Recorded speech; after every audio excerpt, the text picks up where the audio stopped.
May God bless your day and your week. So imagine an aging general, right? He's staring down this heavily fortified enemy territory. Right, a massive challenge. Yeah, but instead of, ordering an attack, he just sits down, pulls out a pen, and starts handing out property deeds to land he doesn't even own yet. It is wild to think about. It really is. So, welcome to the Deep Dive. Today, our mission is exploring this really massive historical and structural transition. We are moving from the raw intensity of battlefield conquest straight into this meticulous, highly detailed world of ancient bureaucracy. Yeah, the paperwork phase, basically. Exactly. And we are focusing specifically on Joshua chapter 13.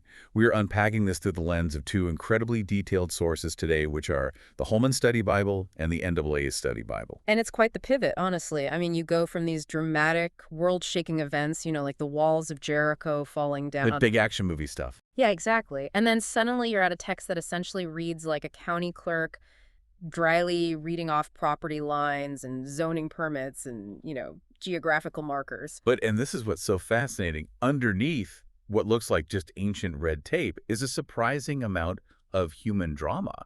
There's real psychological tension here. Oh, absolutely. Because we are talking about a leader who is facing a completely unfinished mission, right? You've got unconquered enemy armies just standing in the way of progress. You've got these ancient real estate deeds being handed out, a notorious diviner who gets assassinated by the sword, and to top it all off, one specific tribe that gets absolutely zero land. Which is just a perfect example of why skipping over these ancient administrative documents and historical texts is, well, it's a huge mistake. Yeah, people tend to just glaze over those lists of names. Right, they do, but there's a whole geopolitical and theological reality hidden inside those boundary lines, and the commentary from both our sources really brings that to the surface.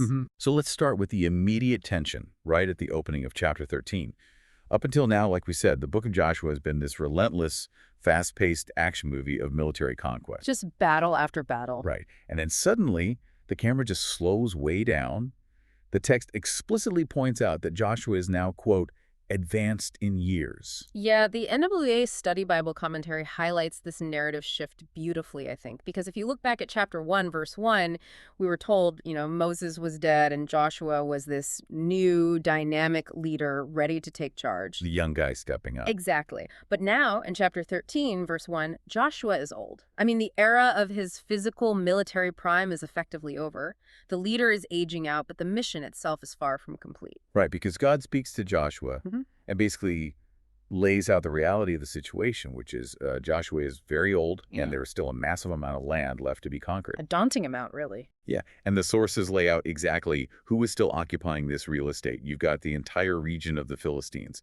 The text specifically lists 5 major rulers of the Philistines. So that's the rulers of Gaza, Ashdod, Ashkelon, Gath, and Ekron. Right, and we have to remember these weren't just small, independent towns holding out in the hills somewhere. No, the study notes emphasize that this was a unified, heavily fortified military pentapolis. I mean, they controlled the highly lucrative coastal trade routes. They were a sophisticated, entrenched regional power. Wow, okay. Yeah, and it wasn't just the Philistines either. You also have the Geshurites, the Canaanites to the south, the land of the Jebuelites, and the Sidonians all the way up from Lebanon in the north.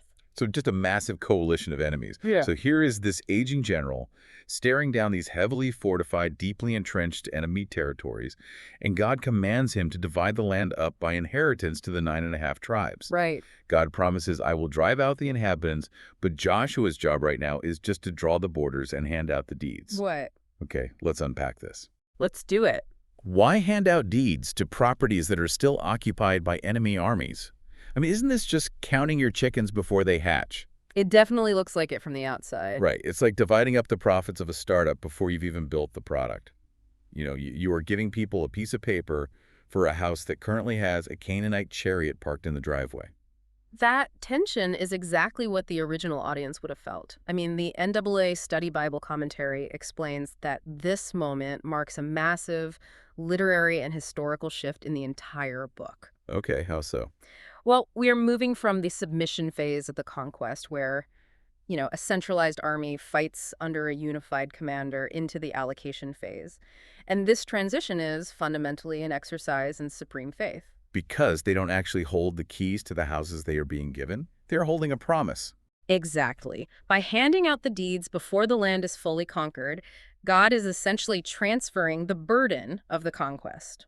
It's shifting away from Joshua's centralized, charismatic military leadership, and the responsibility is being placed squarely on the shoulders of the individual Oh, tribes. wow. So they have to do it themselves now. Right. Joshua cannot fight their battles for them forever. God promises the enemies will be driven out, sure, but the tribes have to actually step forward and claim the inheritance they've been assigned on paper.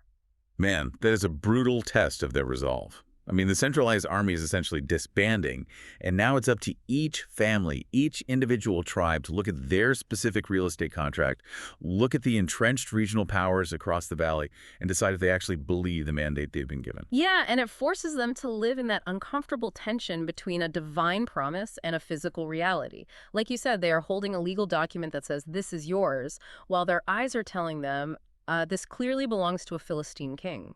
Yeah, if you are an Israelite holding that piece of paper, you probably think Joshua's lost his mind. I mean, the only reason they didn't mutiny right there, I'd imagine, is because of what the scribes recorded next, which is this staggering track record of impossible victory. Exactly. You need proof. Right. If you're going to ask a group of people to trust a theoretical border against a very real enemy, they need some serious historical precedent to lean on.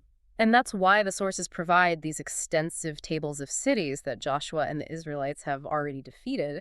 It's to give that necessary context. This allocation phase wasn't, pure delusion. It was built on a really solid foundation of proven success. Yeah, because the text highlights some major, really intimidating names. Mm-hmm. You have Jericho, which, was famous for its impenetrable walls. Right. Then you have Ai. And the commentary notes something fascinating here. The name Ai literally translates to ruin. Which is exactly what it became. Yeah, exactly what it became after the Israelites were finished with it. And then there's Hazor, which the sources note was the absolute largest city of Canaan. It wasn't just a city, it was the head of a massive northern military coalition. Yeah. And Joshua's forces defeated them all. Right, and what's fascinating here is how this track record is actually recorded in chapter 13. The Holman Study Bible Commentary points out that these long, highly detailed lists of borders and cities and geographical landmarks, they aren't just dry geography inserted to bore the reader. Even though it can feel like that sometimes. Right, it can, but they actually appear in the specific literary form of ancient administrative documents. I mean, they read exactly like the legal boundary lists and suzerain vassal treaties from the ancient Near East. That is so interesting. It really shatters the stereotype of ancient religious texts as just being sweeping poetry and vague. Exactly. This reads like a municipal zoning permit. It is a localized, verifiable proof of purchase. Yes, these boundary descriptions constituted a permanent legal pact between God and the people. It was the factual, on-the-ground evidence of the Promised Land being formally granted. And, what is even more interesting is how these documents functioned over time. How do you mean? Well, the Israelite scribes didn't just write this once, carve it into stone, and put it in a dark vault somewhere. As the nation grew, as new cities were founded over subsequent generations, scribes would physically update these administrative texts. Really? Yeah, they would append new towns and adjust administrative centers. The document was this living, breathing testimony to the fact that the land was theirs by divine right.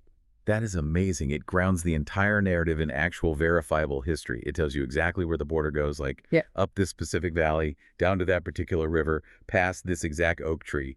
It is administrative red tape, but it's red tape that proves they actually lived this out. Absolutely. And it also makes the transition to the next part of the text much more striking, I think. Oh, the shift to the east. Right. Because while Joshua is drawing up these theoretical borders for the unconquered western regions, the text suddenly shifts focus to the eastern frontier, where the borders are already very much established. Yeah, let's move across the Jordan River to the east for a second, because this is where the narrative shifts from the theoretical to the practical. We actually get to see what happens when tribes stop fighting, put down their swords, and finally settle into their new homes. The reality of it.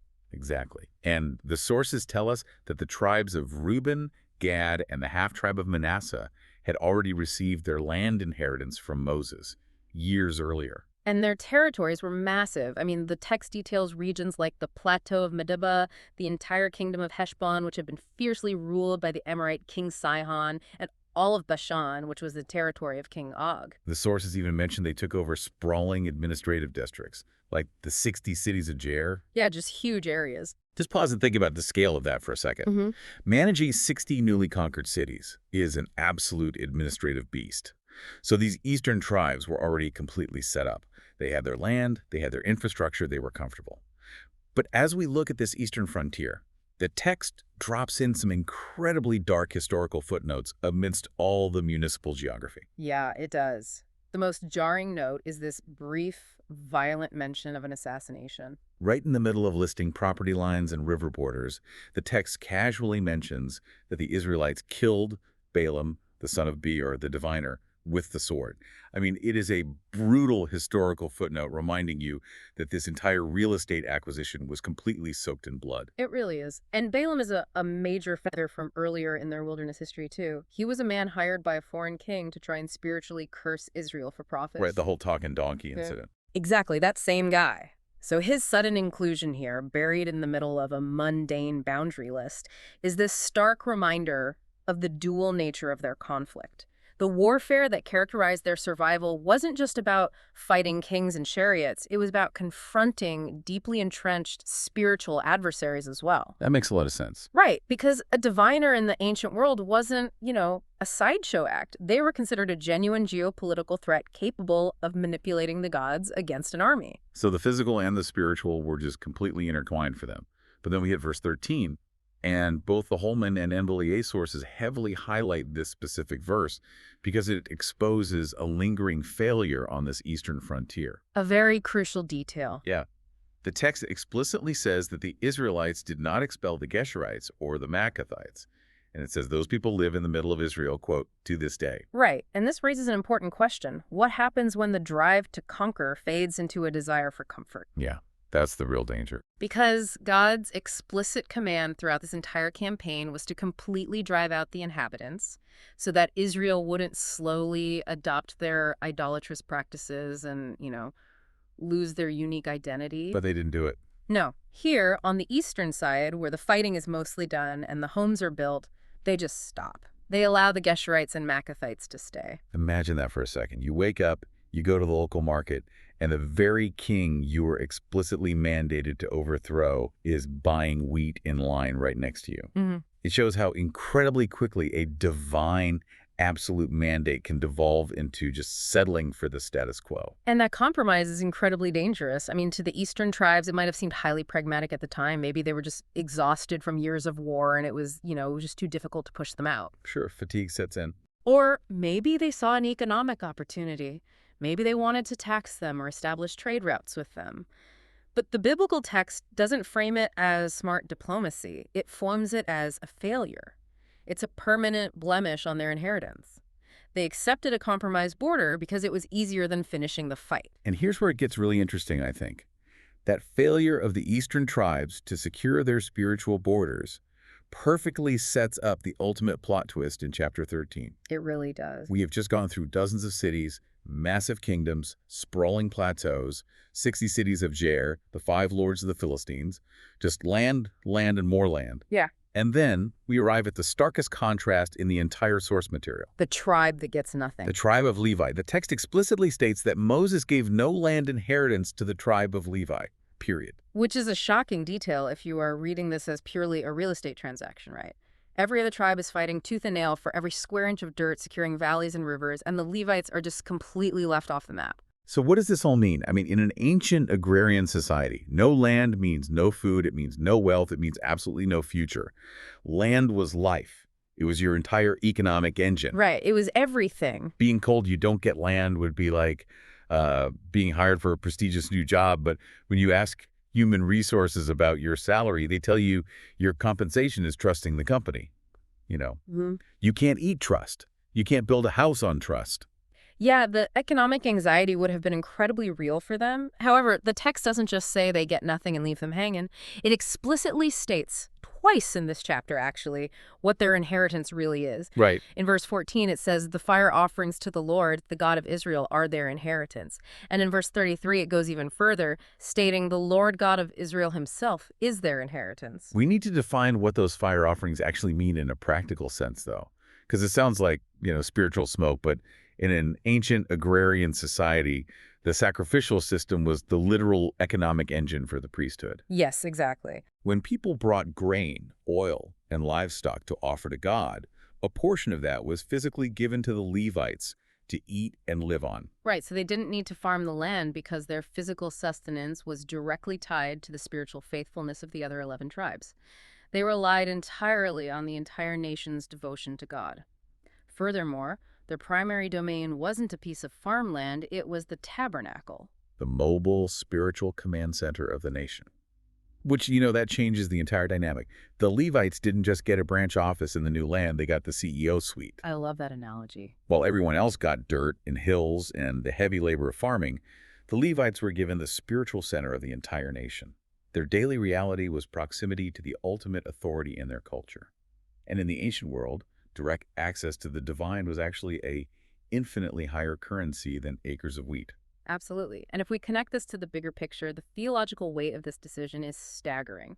Throughout this whole deep dive, we've been talking about borders, military conquests, kings, and ancient legal documents. Very physical things. Right. It's so easy to get caught up in the material provision, the physical dirt of the Promised Land. But the tribe of Levi stands as a permanent, living monument to the rest of the nation. Because they were physically scattered across all the other territories, right? Right. They didn't have one centralized state. They lived in specific towns within everyone else's borders. Exactly. So everywhere an Israelite looked, whether they were farming in the north or trading in the south, they'd see a Levite and be reminded that their true security wasn't in their fortified walls or their massive farms, but in God. The physical dirt of Canaan was just a vehicle, essentially. The true inheritance, the ultimate prize the text is pointing toward, was the relationship with the divine. And the Levites lived that reality out daily. They had no physical borders to defend because God was their border. It completely flips the narrative of chapter 13.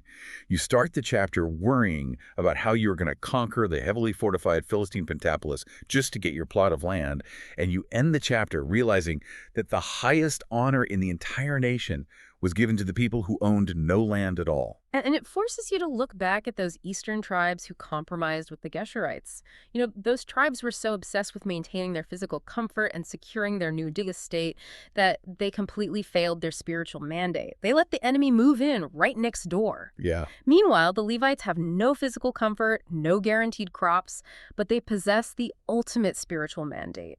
It is a masterful literary and theological contrast embedded right in the middle of what looks like a dry municipal boundary list. It takes what could have easily been the most boring chapter in the text, a literal list of ancient boundary lines and oak trees, and turns it into this intense psychological and spiritual mirror. It really does. The text is asking its original audience, and us by extension, are you going to trust God for the unconquered, terrifying territory in front of you?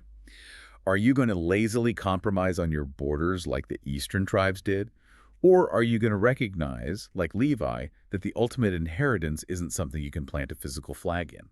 That brings us to a really crucial final thought, I think. Something we touched on briefly, but that really deserves to linger in the mind. What's that? We mentioned that the Holman and NAA sources emphasize the phrase, "to this day." The text explicitly says the Geshurites live among the Israelites to this day. Ah. Right, the lingering failure of the eastern tribes. Think about what that phrase actually means for the document itself. I mean, the scribes didn't have to include that, but its inclusion proves that the book of Joshua wasn't written just as a, dusty museum piece to celebrate the good old days of Joshua's flawless victory. No, it was practical. Yes. It was a living, breathing document. It was used by later generations of Israelites to understand their current, messy geopolitical reality. They would unroll this scroll, read chapter 13, and say, that's why those Geshurite neighbors are still causing us trouble and corrupting our culture today because our ancestors compromised centuries ago. It wasn't just history. It was an explanation of their present reality based on past obedience or past failure. It was a diagnostic tool for their own society. It was a tool for profound self-reflection, and I think that prompts a really powerful question for anyone engaging with this text right now, Yeah. If your life was mapped out like Joshua chapter 13 with all its victories, its boundary lines, and its administrative details, what unconquered borders or lingering compromises exist to this day, where have you settled for the comfortable status quo instead of pushing forward into the mandate you've been given? That is a heavy, necessary question to walk away with. What compromises are living right next door to you to this day? Well, that wraps up our deep dive into Joshua chapter 13. We looked at the massive psychological shift from military conquest to bureaucratic allocation, the danger of settling for the status quo, and the beautiful, challenging inheritance of the tribe of Levi. Thank you for joining us as we explored these sources together. God blesses all the listeners.